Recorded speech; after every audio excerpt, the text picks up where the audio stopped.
Yo, as always, like, share, subscribe. Now let's just get into it. So Michigan just defeated Michigan State for the Battle of the Paul Bunyan Trophy, and Michigan came out with the win. Now, at first, it was looking like Michigan State was going to take this game. Michigan came out stagnant, let them get up 7-0. The offense wasn't doing anything. The defense struggled at first and then got their mojo, but it was looking like, okay, this is going to be another abysmal performance from the offense. And then I want to say with about 2-3 minutes left in the half, Michigan has a good drive, good play calls, and then we get a strip sack to get a field goal before half. And then from then on, it seemed like the play calling got a lot better. This was a complete win, a complete team win for Michigan. You know what I'm saying? You saw better play calling. You saw better play calling from Kirk Campbell or Sharon Moore, whoever's calling the plays. You saw an identity of what you wanted, what they wanted to do. You know, whether that's some trickeration, whether that's the passes that Warren got to throw, you know, getting Loveland in there, getting Alex Orji in there. So it looked like Kirk Campbell got back to what he thought he really wanted to do at the beginning of the season, with Davis Warren starting and with Alex Orji coming in for his run plays and running the read. It looked like he got back to that, but also it looks like they added in more eye candy, more trickeration, more screens, more runs, you know. And if you don't have a passer that can, you know, really be a difference maker, that's what you have to do. So I'm glad to see that they're realizing you have to do all these things, because you don't have a great throw game. You don't have a great offensive line. So you have to do all these extra things to make up for that. You have to have great scheme. You have to have great play design. You have to have good and great play calls. You have to keep doing it. You can't get stagnant, you know. On Michigan State, it seems like they were kind of scared to let Aiden Childs, you know, win this game on his shoulders. It looked like they were playing scared with him because they know he's turnover prone, and they were trying to, you know, lean on the running game and have him be a game manager. And it's hard to win that way against Michigan, you know,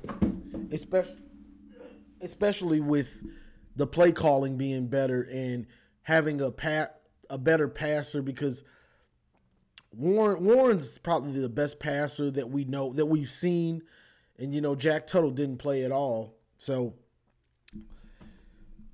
it's hard to win like that against Michigan for the most part, you know, unless the play calling isn't bad, and it was pretty good today. So looks like they knew they needed this game. Like, we're gonna pull out the stops. We saw a halfback pass. Donovan Edwards threw a touchdown to Colston Loveland. We saw flea flicker. Davis Warren was pretty sharp, you know, and he didn't get put in those situations that got him in trouble, you know. The pass rush barreling down on him, and then he kind of just throws it up. He wasn't in that situation, and he did was asked of him was game manager. Michigan really couldn't run the ball against Michigan State, and they have a pretty good rush defense. But what we didn't get from the running backs, we kind of got from Alex Orji. Alex Orji, what was he? 6 rushes for 64 yards and a TD, a long of 29 and 10.7 yards a carry. Edwards Edwards had 9 carries for 24 yards.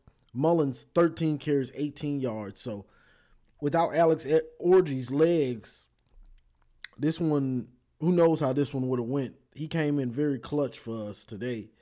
And so did Davis Warren. Both of the quarterbacks did what they were asked to do and performed well, you know. So it was good to see. You know, the defense played good for the most part. I'd say Wink was doing a lot of this five-man front.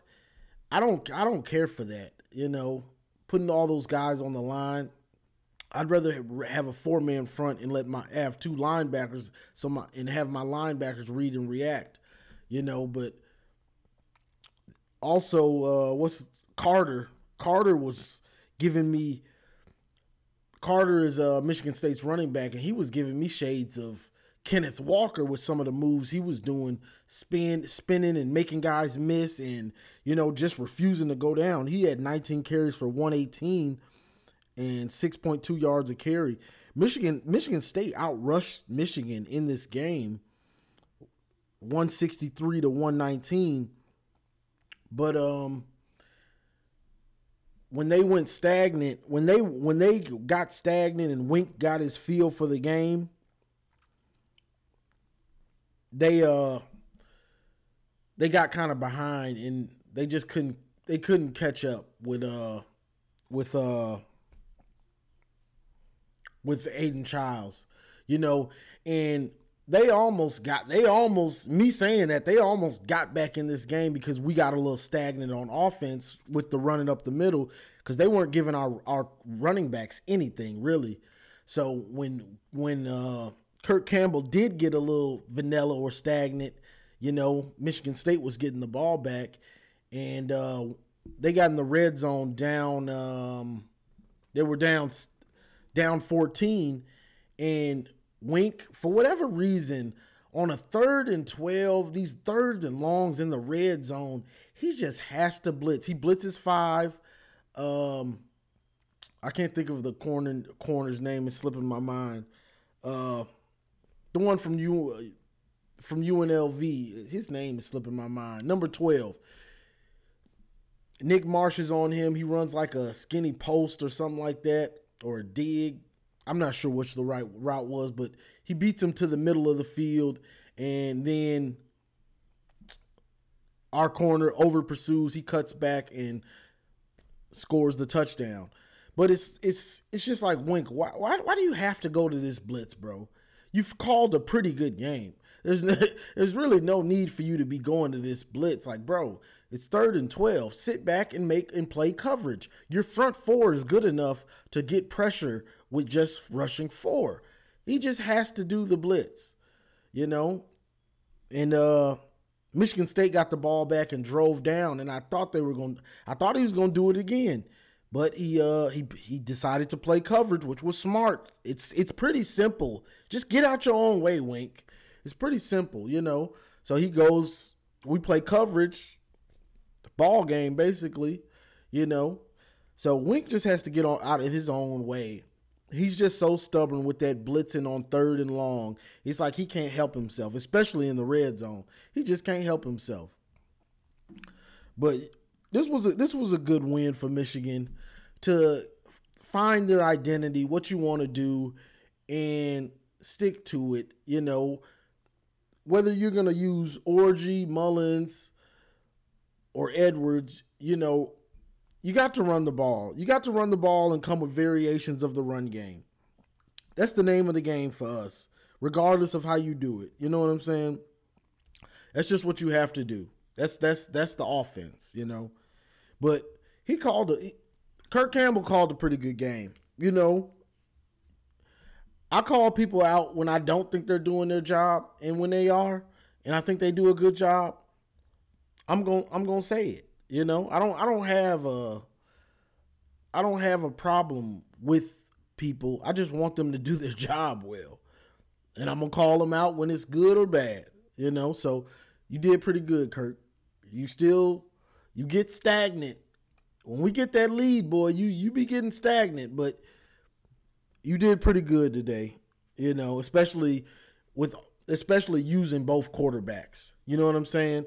It would have been easy to just put Davis Warren out there and you try to win it with him, and we would have been in trouble.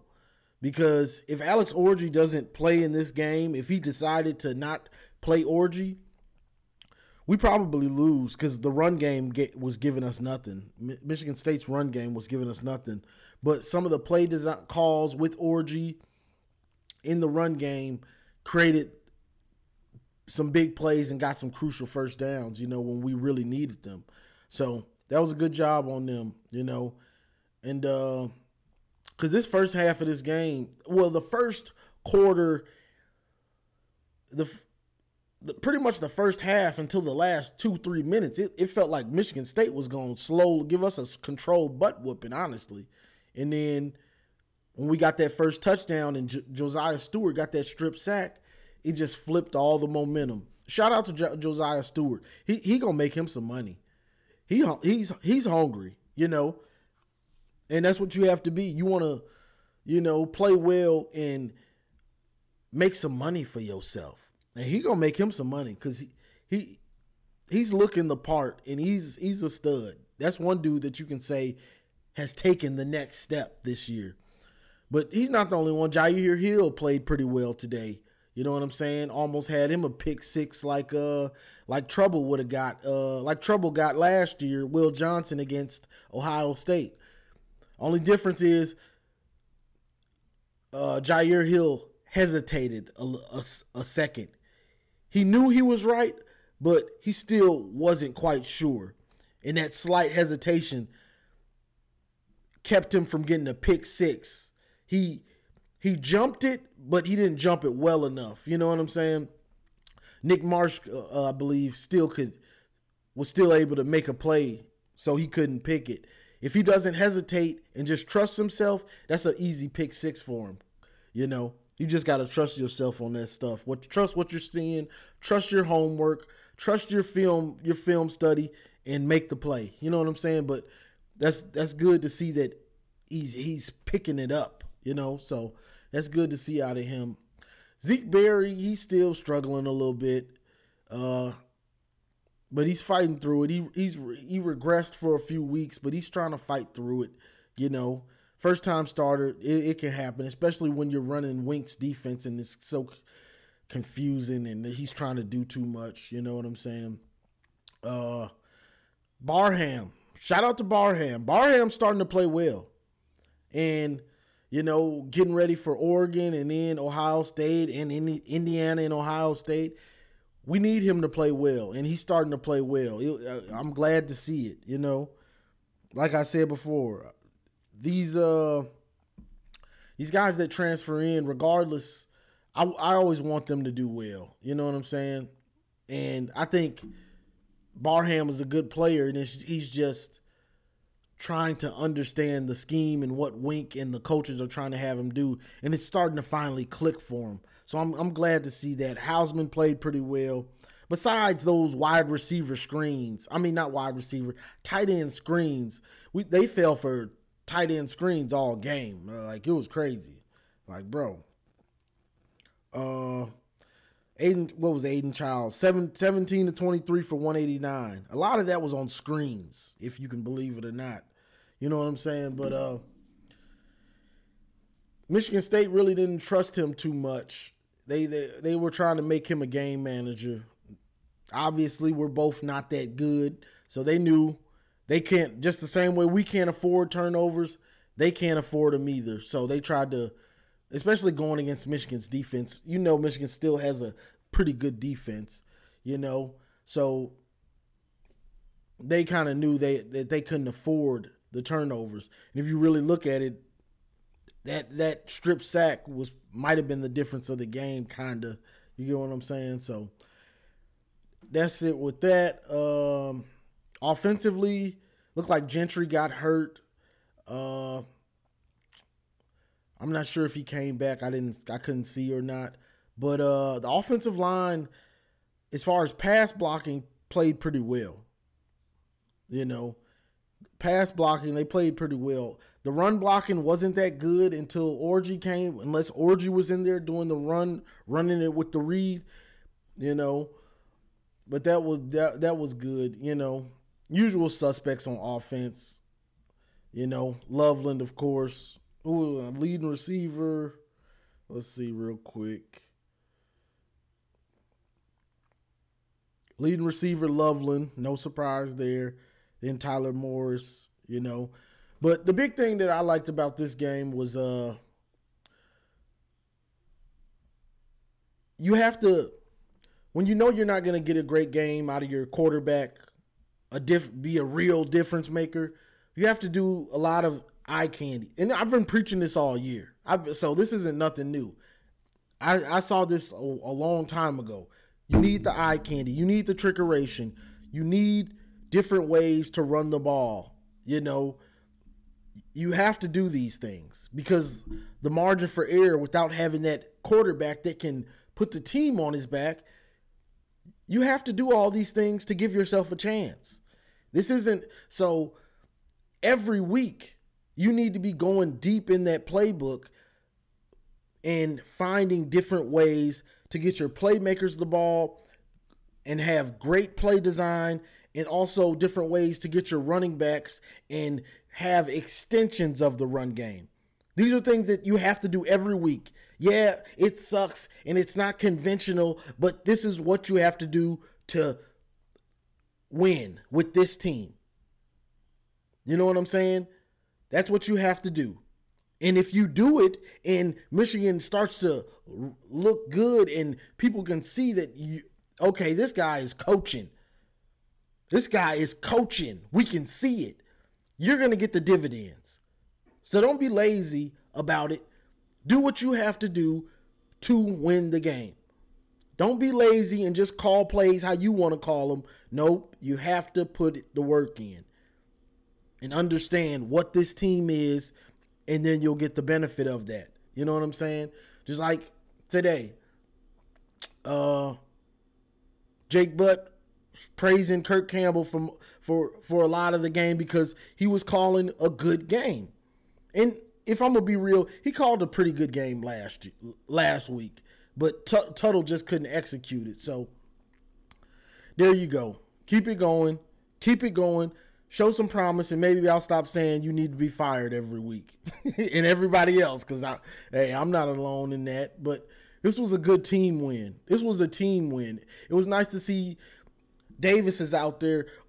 Orgy gets the touchdown.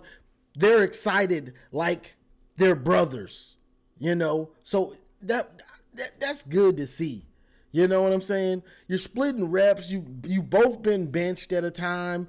It's good to see them like we're brothers. We're on the same team. However we got to get it in the end zone, we have to get it in the end zone. That's all that matters. You know what I'm saying? Guys aren't out for their numbers, you know. Orgy at the end could have ran and got a few more yards. He hurried up and got down. Ball game. You know.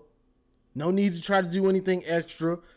Ball game. Let's get out of here, you know. So that was a good win to set the tone and hopefully try to string together some games, you know. That's all we can do is hope, you know, because it ain't getting no easier. Next week we got Oregon at 3:30, you know. Got Oregon next week, 3:30 in the big house. So this was a good win to have some confidence, especially Davis and Orgy, because it seems like you're going to have to play them like that, you know, to get the most out of the offense. So it's good to get them some confidence, you know, and some mojo, you know. Guys know their roles, know what's expected in the game, you know. But you got to come with great play calls. You got to come with the same things, trickeration, eye candy, all of it. Extensions of the running game. You have to do all of this and have great play design and keep it going. Wink, you're doing okay, Wink. You're just your own enemy. Just stop blitzing, especially in the red zone, bro. 3rd and long in the red zone. No need to blitz, bro. Just stop. It doesn't work. My thing is, and I'm gonna get off of here. It doesn't work, bro. I don't know why you. Hey, Wink is a character, boy. This man, like, he just has to blitz on 3rd and long in the red zone, and we get burnt like every time he does it. I can think of about 4 or 5 times that he's done that, and it's ended up in touchdowns. That means it's not a good idea, bro. Like, just stop. You're your worst own enemy. You're your own worst enemy. Just stop. You know? But this was a good win for Michigan, Sharon, everybody involved. This was good for everybody. We needed this morale after that debacle in Illinois. Because I think the fan base and everybody was like, all right, bro, this is just it. Can it get any worse? It can, but let's be happy it didn't. You know what I'm saying? So, good win by Michigan. You know, hey, we got to take our wins this year where we can get them. And who wants to hear Sparty puff out their chest like they've done anything relevant since they beat us in 2021? Hey, y'all ain't had nothing to celebrate since then. Since then. So it was glad to see that. And, you know, we still holding on to the Paul Bunyan Trophy. You know what I'm saying? We holding on to it, so it's staying in Ann Arbor. That's all I got for this one, y'all. Like, share, subscribe, and as always, go blue.